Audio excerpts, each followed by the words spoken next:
Between that time of time and time again, time stood still in a galaxy far, far away. Alpha and Omega was formed in a cosmic burst, and whoever controls it controls the universe. And every night, about midnight, a door would form the nexus of the universe, and a door would open and a body in flames would appear. It would be no other than Lucifer and the ends of all. In his hand he holds a staff, and on this staff is Alpha and Omega.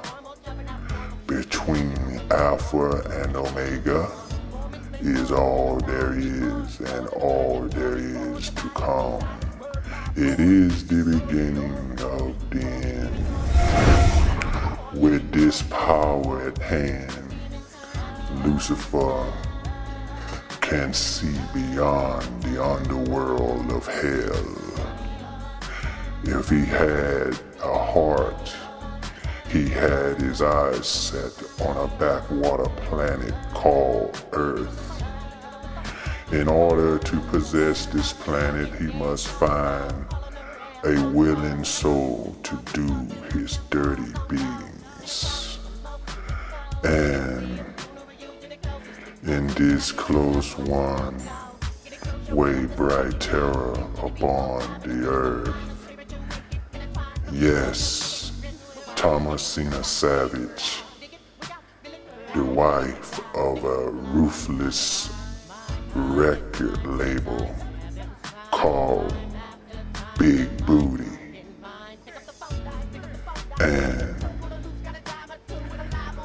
she knew that if she could control his world, then she can control the followers of the world.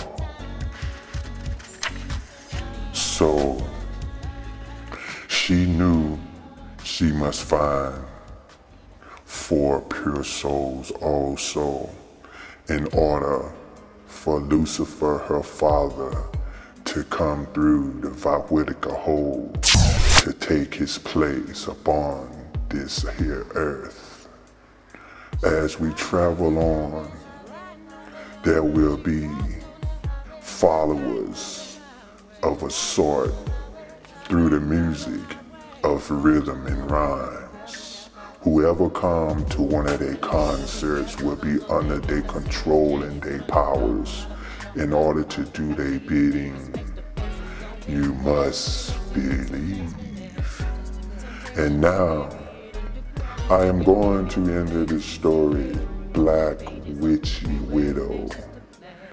It starts something of a great day, but it wounds up at a cemetery, and that's where we're gonna go right now.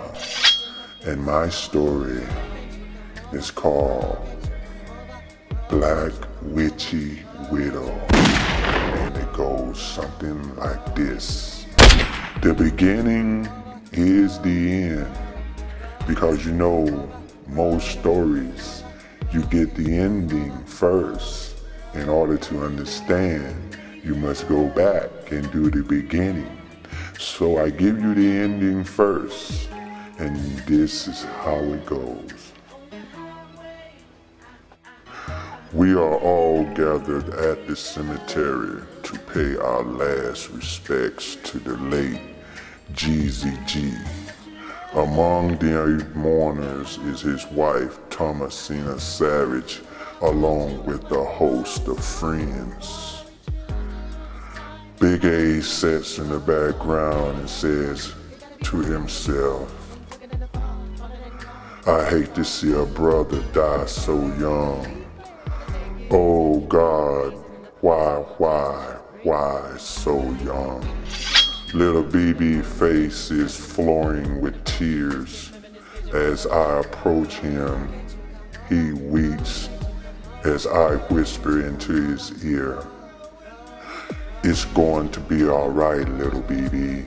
Everything's going to be alright. Little BB replies, I can't believe he's gone, Big A. He meant so much to me. Little BB comforts Thomasina, G's wife, and as the grave digger throws dirt onto the coffin. Big A kneels down to comfort G's daughter. He's told her, do not worry, everything is gonna be alright. He tells her, Angel, it's all good. I'll always look out for you, always. The burning eyes of the devil looks on upon the sunset of the afternoon. Page 3. Big A, I'm scared. Jesus' daughter replied. Big A says, Angel, I got your back, don't worry, everything is gonna be fine. To see dirt thrown in Jesus' face was a very hard thing to do, but I seemed to pull myself together. Your daddy was a good man. Only God knows why he's gone. His daughter replies, then why didn't he leave me? Why? I don't know, little girl, it just bees like that sometime. So Big A walks away so Angel could say her final goodbyes to her father. Big A watches her. A kid like that shouldn't have to see her father in a box at a young age, but that's life, I guess. As she crying, she says goodbye to her father. I love you. I'm so sorry to see you go, Father. Please tell me why. And then we all leave the cemetery. We goes out to the car. Page 4. Little BB walks Thomasina to the car and put her in the car. Little BB was furious with anger to find out what had happened to GZG, the man who changed the direction of his future. He just had to know what happened. So he passes Thomasina a drink. She tells him thank you. Thomasina tried to keep it together when Big A brought Jesus' daughter back to the car, a man that she's despised as well as his daughter. Little BB whispered to Big A, I want you to get all my soldiers together and meet me at my office. Big A replies, what time? I'll call you and let you know. Okay, boss. I'll be waiting for your call. I hope you know what hell sits beside you, little BB. And Thomasina and little BB rides off into the sunset. Little did he knows the evil that sits beside him. Page 5. 6 months later, after the death of JZG, it goes, you know, between the time of time and time again. Time stood still. The sewer is the way to her house, to find in her lair where she lays. And this is the corridor to the way to her house. And now we go to the next page 6. We enters her lair as she sleeps in a sarcophagus. She's slowly in a deep sleep. Her sarcophagus creaks open and her 3,000-year-old stench of her body appears. Her mummified body appears and creeps out.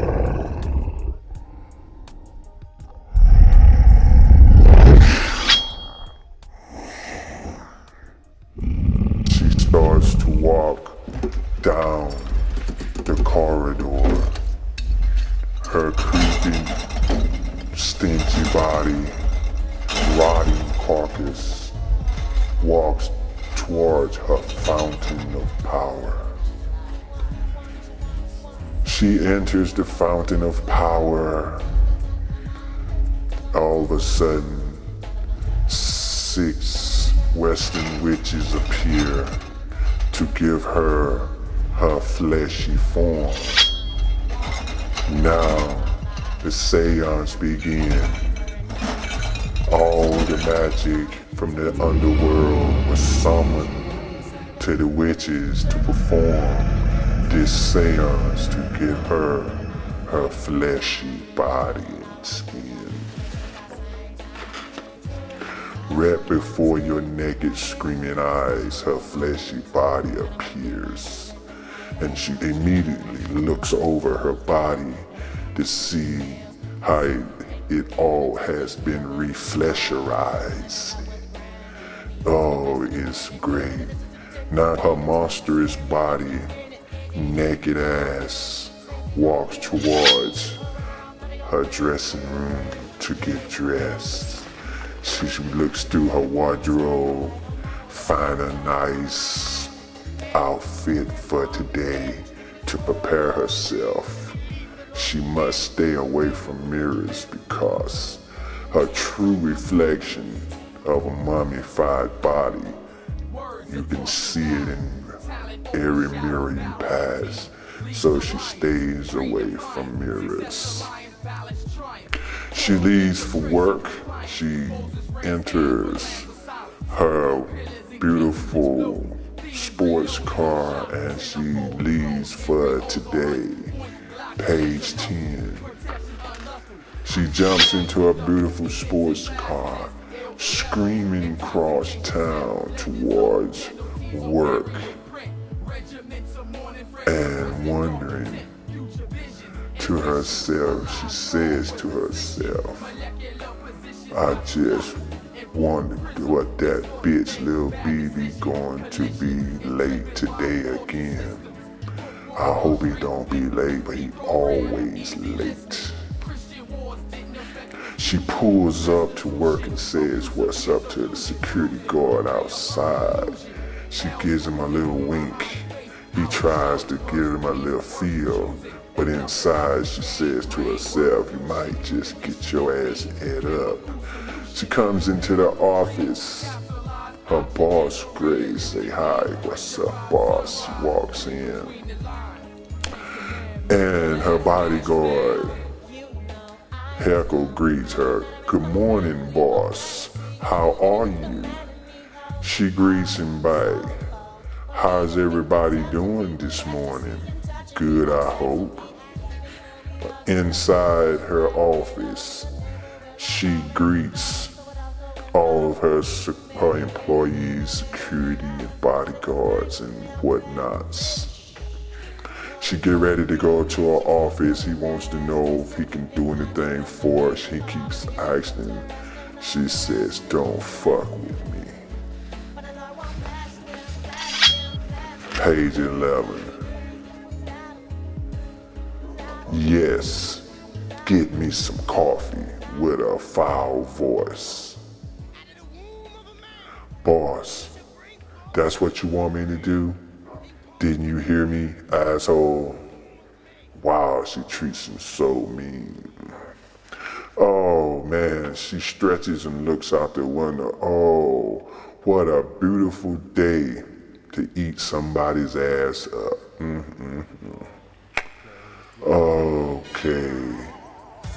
Okay, let me see. When she calls the front desk and says, let me know when little BB shows up, her secretary replies, okay, boss. So, she's in her office preparing for little BB. She says to herself, no matter what you do, always one asshole that fucks up everything. I should have ate his ass up long time ago, even though my boss wouldn't like it because he couldn't come back from the undergrounds of hell. So I have to hold off on that. In her office, in her private office, she prepares her meeting for little BB. A knock on the door. Heckle opens it up and little BB said, what's up, motherfucker? And Heckle replies, yeah, what's up to you too, motherfucker? So he walks on in. When he walks into the little blackie walks in and says, hi, boo.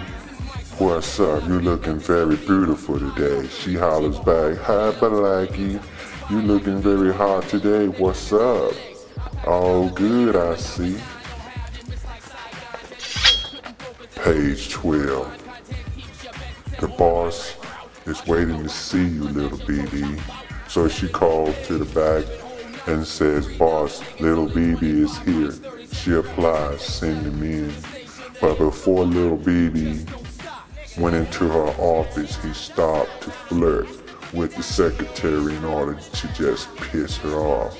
He kneels down on one knee and tells her, your lips will make a lollipop too happy. She goes, boo, you know you can't keep the boss waiting. Heckle says, and nobody wanna hear your Morris Day bullshit, nigga.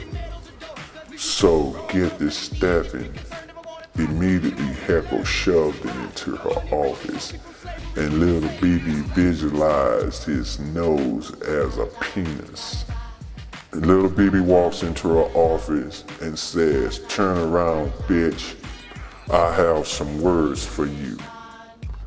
All around town, people are saying you killed Jeezy. Please tell me it's not true. It's just not true, is it? Thomasina replies, that's bullshit, so leave it at that. Besides, why would I kill him? I loved him, and he's the father to my children. So let's get down to business, shall we? She replies. Little BB said, the only business you and me have is what happened to Jeezy. She glared at him with her cold, fiery eyes. Page 13. She says, what a nice ass. He applies, hands off, bitch. Thomasina tried to sneak a little grab on his ass and tried to turn him on with her sex appeal and her charm. And it started to working. She replied, hold your head up and look into my eyes. Look deep, deep into my eyes, little BB. Look deep, deep into my eyes. That's it, that's my boy. Look into my eyes. What would your life be without me, my son? I am your life beginning and end with me. Listen to me. Listen to my tone. Listen to me. I will make all your dreams come true if you only just listen to me. With my powers, I can make all your dreams and riches come true. All you have to do is listen to me. Blackie quickly snapped out of her trance before he could fall deeply into it. Thomasina was about to use the bullshit that he'd been going around town hearing against him. So she said, "My son, it's not true." But he immediately snapped out of it and a shouting match started between the both of them. Page 14. Fuck you, bitch. I will never sign a 5-album deal contract with you. Never, ever. She yelled back, "Stop shouting. Can we all just get along?" She yelled back, "You can stop with your Rodney King bullshit. That shit went down with the Titanic. Fuck that shit." She kept telling me to calm down, calm down. Think about it. Just think about it. You know I wouldn't trick you. I did. And she replied, "I thought you liked me." He said, "I do like you. You just all full of bullshit with all this bitchy shit that you throwing down." She come back at him. "This is the same contract that your boy signed. So all you need to do is just sign your name on the dotted line and everything will be alright. Together and tonight part." So she passes over the contract. He takes a look at it. So he says, "My boys would never sign a contract without talking to me first." She applies to him. They did sign it, I'm not lying to you. She was very pissed off, but was willing and trying to get inside it. And this have nothing to do with you, but I gotta go see my boys and let them tell me about this fucking contract. Page 15. Little BB rips up the contract. He knocks all the papers and books off her desk, still screaming. Then he puts his finger in her face. "I'm going to talk to my niggas about this bullshit. I'll find out what the bottom of this is going off." But while he was pointing at her, one of her snakes in her hair came out, almost licking his finger without him seeing it. She was like, don't do the bullshit, man. I wouldn't do this to you. They did sign it, they did. Snake still creeping out of her head. Little BB told her, "I'm going to my boys' house. They wouldn't sign this. They just wouldn't sign this here without me. I have to go over there and talk to them myself." And she was like, "Come on, little BB. You know I wouldn't lie to you. Your boys did sign. They did." Little BB still hold his ground and said, "Bullshit." He runs out of her door to his boy's house screaming the door, "Fuck it, I'm out of here. I'm out of here. I'm gone." And then snakes just popped all out of Thomasina's head and she was just furious, just went into a frenzy. She called Heckle up front, stop him, don't let him out, don't let him out." So Lil BB came out into the front saying, "Your boss is crazy, I'm out of here." Heckle looked at him with his shit-eating grin on his face and his cock eyes and saying, "You're not going anywhere, motherfucker. You going back in there and see the boss." Page 16. "I'm going to fuck you up, little bitch.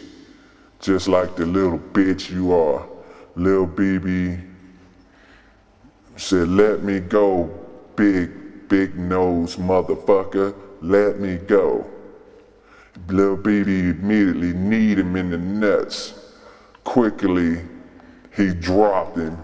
I said, "I hope you jacked off last night, motherfucker, because your nuts are going bye-bye." And that's when he shot him a knee into the nuts. Heckle hit the floor growling. Oh, Lil BB landed on his back. "I told you to let me go, motherfucker. Now you see what happened." Heckle replies, "I'm going to kill you, little motherfucker. Just let me get my hands around your neck." Lil BB said, "Fuck this shit," and pushed up off the floor, screaming out of the fucking office and shit. And then Lil Heckle said, "Come back, motherfucker, come back. I'll shoot. Lil BB said, fuck you. And the secretary said, "Bye, Lil BB, bye, I'll see you soon." So, Thomasina watched on her platinum screen as Little BB leaves in a big hurry. Well, Little BB, I tried to do it the nice way, so now I guess you have to find out what kind of bitch I really am. So, Thomasina, with snakes hanging out of her hair, she called in a favor. "Hello, my dear, how are you? I have some work for you." He said, "Hello, boss, and what can I do for you today?"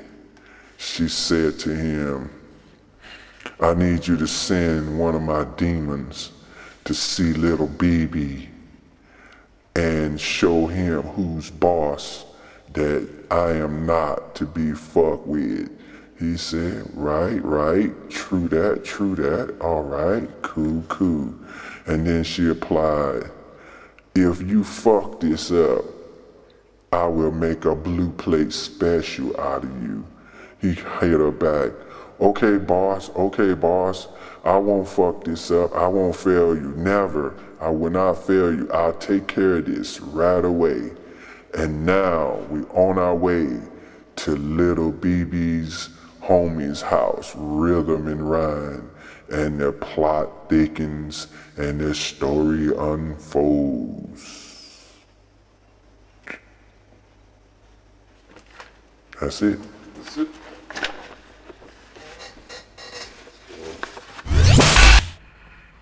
Well, everybody, there you have it, my Reapers.